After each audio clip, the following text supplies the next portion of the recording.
Total Wine would not sell me the specific wine I drove 60 miles to that location for because they claim I was with someone else who left and they need to see ID for that person. I was alone. So I made a mobile order of 10K and never picked it up, by useria_ja. Edit receipt upload https://imgur.com/a/jjgrwa. Update thanks to whoever reviewed the actual location. Also it's amazing the amount of people with similar experiences at Total Wine. I got mad all over again writing this because of the sheer amount of disrespect from Total Wine management. I have the receipt for this order too. There's a specific wine I used to pair with food. The closest Total Wine that had it was a 60-mile drive and it was storming out and I wanted it for the holidays because most likely was going to be cooped up inside. So I drive over. This used to be my typical Total Wine until I moved 2 counties away.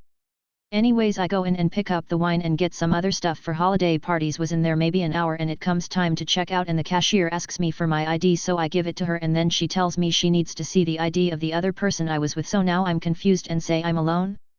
And she says, well, I have to go get my manager. Okay, fine. So he comes out to tell me that she told him I was with someone and they need to come back and bring their ID or they won't sell it to me. I told him I wasn't with anyone. He asks to see my ID, looks at it and says, well, unfortunately you look young. At this point I'm like, are you serious? And he's like, you can come back tomorrow alone. I find it extremely disrespectful to tell someone they look young while you're holding their ID in your hand, and not to mention I've been shopping at that exact location for about 4 years and have never had a problem. So I told him about how I drove there and have been shopping there for years and that I even have a second form of ID, and he was just kind of giggling and saying no. So I left very angry and it was late, around 9 p.m. and then I had the about hour and a half drive back home in the rainstorm. So I was home pissed about it all night, and the next day I went into the one close to my house to get the other stuff I was getting. Unfortunately that one was out of the wine, that's why I didn't originally go there. They were pleasant as usual, actually beyond nice, and didn't even ID me, which just goes to show the other location was on some kind of power trip or something. Then I got an email from them to review my experience, which they send every time I go there, and I never do it, but I decided to select the location I had the bad experience at and give feedback on it. So I wrote exactly what happened, and then the next day I got a call from the store manager. Turns out the guy that night was an assistant manager or something. However, he was much more pleasant than the woman that called me.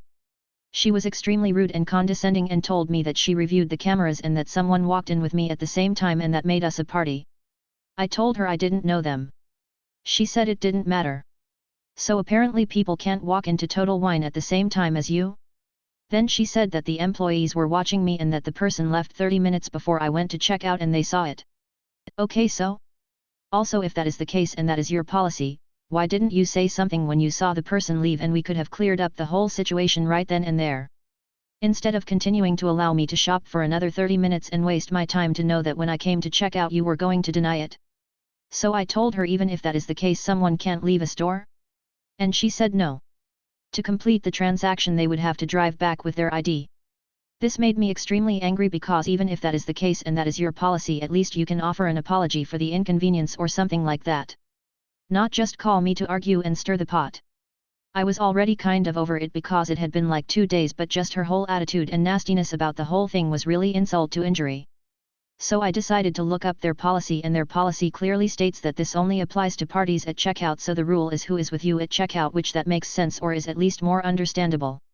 Another policy I read which was interesting was that any online order not picked up within a week they will issue a full refund to your original payment method. So my friends and I were sitting home drinking the stuff I had got at the other location later that day and telling them what happened, and they were all shocked. I used to work retail for a long time, specifically during COVID, and I know what an inconvenience it is to set up big curbside pickup orders because they take up a lot of space on the order shelf. So drunk and mad I decided to enforce their own policy on them and make a $10,000 order for the soonest possible pickup time, which they promise orders ready in 3 hours. So I made sure to order the cheapest, heaviest bottles I could think of so it can take up the most amount of space in their curbside are, and made sure to only order like 1 or 2 of each so they couldn't just give me a case, they had to get individual ones, and I ordered their whole supply of Tito's since it's popular and it's the holidays and I know people are going to be looking for it, and this Total Wine has its curbside order section in the front behind a counter where you can see it. And I know when customers saw it they would ask for it, and then they would have to explain how someone ordered all 238 bottles and they're back there on reserve. Then they'd probably get grouchy and ask for a manager. But the manager would be busy because I also made sure to order a lot of bottles behind glass, so they would have to run around with their keys scrambling to get this order ready. I worked retail and I know how much stuff like this throws off a schedule and annoys the managers. So I loaded up the cart and stopped when I got bored and placed the order. I got the email confirmation which specified that you have to wait for the pickup confirmation email and that pickup times aren't guaranteed, so I thought for sure they were either going to cancel the order or call me or something. And something interesting that is sent with the email is a pickup policy that states specifically the recipient of the order needs to be 21, so you can have other people in your car not 21? Well, 5 hours later I got the pickup email. It took them longer, but I was still surprised. Then later I got a pickup reminder email. Then 3 days later a second reminder. Then 7 days I got my final notice email. And then day 10 I got a phone call. It was the manager acting like a completely different person this time, asking when I was coming for the order. At this point I think she knew I was fucking with them because it had been 10 days and she knew my name from the previous feedback thing, because when she called she asked for me by name and my name was on the order. So I told her, yet I went to pick it up and was told I looked too young, so I just went to the other Total Wine and picked it up, the same stuff there. So then she was mad and said, "Are you seriously not coming to pick this up? Lol, restock." I just said nah. She hung up. LMFAOO. When your higher up asked you why your store had to refund someone $10,000, explain to them what you did, LMFAOO. They were supposed to automatically cancel the order at the 7-day mark, but didn't. She called me at the 10-day. So I called their customer service line to cancel it and she told me some stores wait to the end of the month to do it. I'm assuming the manger was trying to hold out on refunding to end the year on a better number. Retail does that. I made them cancel it right then, LMFAOO. I can't have a doorbell camera. You can't have a computer lab, by user Wiltron. I live in a cooperative, this means reduced rent payment in exchange for building upkeep and services, someone cuts the grass, someone shovels the snow, etc. My job is parking enforcement and management of the public computer lab for our residents to use, since a good chunk of them are low income and can't even afford internet service. So, way back in September, I saw some expose video on doorbell camera footage and the freaky shit it captures, like the one of the lady standing there for 15 minutes holding a knife but never knocks on the door or anything. So I bought expensive doorbell cameras for myself, my sister who lives in the same condo building as me, and my parents who are about an hour away. I also bought the service for person detection and cloud storage, all that premium stuff, total, $1,200. Edit, Knife Lady Reddit post. Please recall that it is September at purchase, and these are Christmas presents, so, bye-bye return window. The company gave me 3 months of premium service free, so there was no real loss of service from September to while they were sitting in the closet. Fast forward to 3 days ago. I'm installing the doorbell camera on my door. I've already run the wires inside, so the last step is only a 5-minute job, 2 screws, 1 hole, feed the wires through. By sheer coincidence, during this 5-minute window, my neighbor, who unfortunately is one of the frequent users of the computer lab, is taking their dog out for their duty.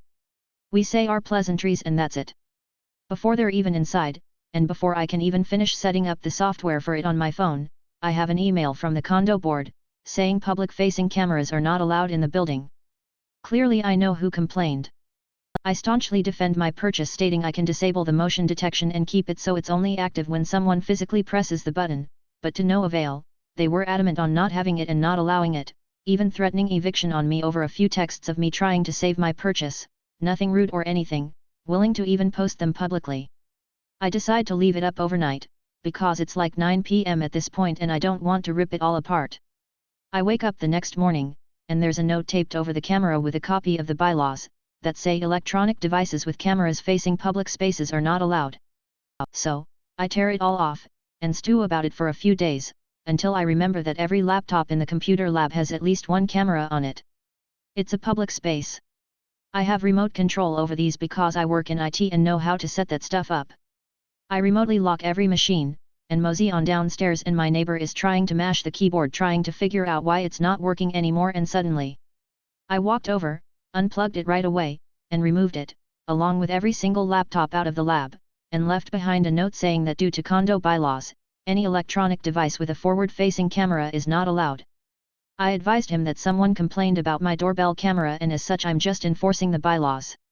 Overheard salesman say I wasn't gonna buy anything, made sure to have Manger take my sale, by Userdom Kabio. In the late 90s I was able with the help of a family member get a job working at Macy's Herald Square. For this job I was allowed to wear jeans and tops of the brand I was working for as a specialist, otherwise it was business attire. On this particular day I was there for orientation and we were given a lunch break to which I went walking around. I was 18 and having family working there I wanted to do my best to look the part. So I called my mother and she said walk around, pick what you like, and when I get off work I'll buy it. So I go look at suits, got some fitted, no problem.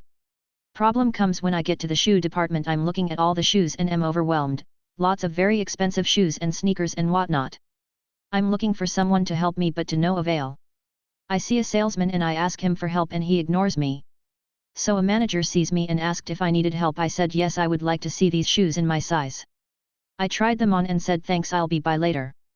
As I walk away I hear the manager ask the salesman why he didn't help me and he said I knew he wasn't gonna buy anything. So I finish my lunch break and go about my day. Finished orientation and waited for my mother to arrive.